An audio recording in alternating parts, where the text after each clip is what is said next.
Are you thinking about starting a podcast? As of April of 2023, there were over 5 million podcasts on Spotify. So how can you set yourself apart?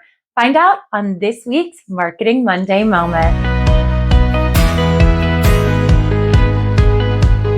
Hi there, I'm Elizabeth Lang Barton, and I'm a content and digital marketing professional with nearly 10 years of experience.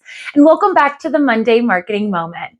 If you haven't seen the last video on Google Analytics 4 or GA4, check it out in the post above. And this week, we are going to be talking all about one of my favorite parts of my 9-to-5, which is podcasting. Podcasting listenership has grown 16% year over year, with 55% of the US population over the age of 12 listening to podcasts. This makes podcasts a great way to reach your target audience, build thought leadership, and generate some really cool content. But you might be wondering, what do I need to get started? Where should I invest? And how can I really help my podcast take off? Well, no sweat. I'm here to help you out. From my experience, it doesn't take much to start a podcast and help it get off the ground. I would first start by honing in on your brand and focusing on the ways that you can drive success for your podcast, such as branding and marketing strategy. Yes, branding and marketing strategy, the bread and the butter. Even though your podcast is going to support your marketing and your brand, you still need to have a strategy for the podcast itself. I recommend really thinking about your audience and finding very targeted audiences if you really want to grow and drive true ROI for your podcast. This means investing time before investing in technology and tools. Speaking of tools, one of the most important parts of podcasting is audio.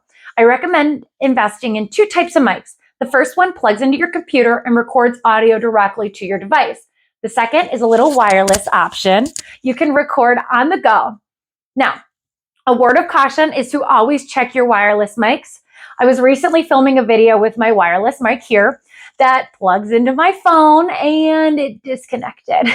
Luckily, the audio was being picked up on the guest lavalier, but the quality was horrible, so always double check your audio devices. Now, the next tool I would invest in is audio editing software and training. Editing audio can be really easy or it can be really elaborate. It really depends on your style. I use Adobe Audition, which is not for the faint of heart or anyone who wants an easy out-of-the-box solution. But you can also use Audio Director, WavePad, GarageBand, and many more, and they'll work just as well. Even if you're using an easier solution, have a little bit of guidance going in and do some training so that you're ready to tackle it head on. Once you're ready to start making your podcast, and putting out episodes, there are some things that I would recommend to do to promote that podcast. The obvious answer is social media. I recommend doing video along with your audio so that you can share the visual asset on social media and on YouTube podcasts. Don't forget to record in a format that can be easily cropped and put on different platforms. So if you're planning to put it on Instagram Reels or TikTok, you also want to be able to crop it in a vertical orientation, not this horizontal orientation. Another way to gain traction is posting your podcast on all channels and using a tool to distribute that. I use Anchor, but there are a number of sites that can help you with that. And if you have any questions, leave them in the comments. Another way you can promote your podcast is your existing website content. This goes both ways and ties into your strategy as a whole.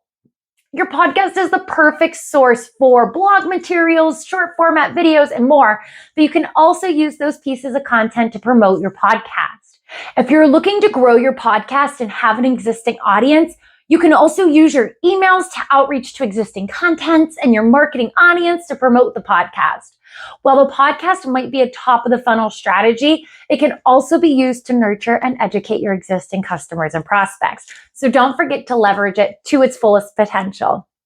Well, my time here has quickly run out, but there is so much more exciting things that we could explore when it comes to podcasting. If you want to talk about how to start your podcast or ways to leverage your existing podcast to grow your brand and audience, please reach out or comment below. If you have a topic that you would like to see here on a Marketing Monday Moment, drop it in the comments as well. Once again, I'm Elizabeth Lang Barton, and I hope you have a fabulous week and a marvelous Marketing Monday.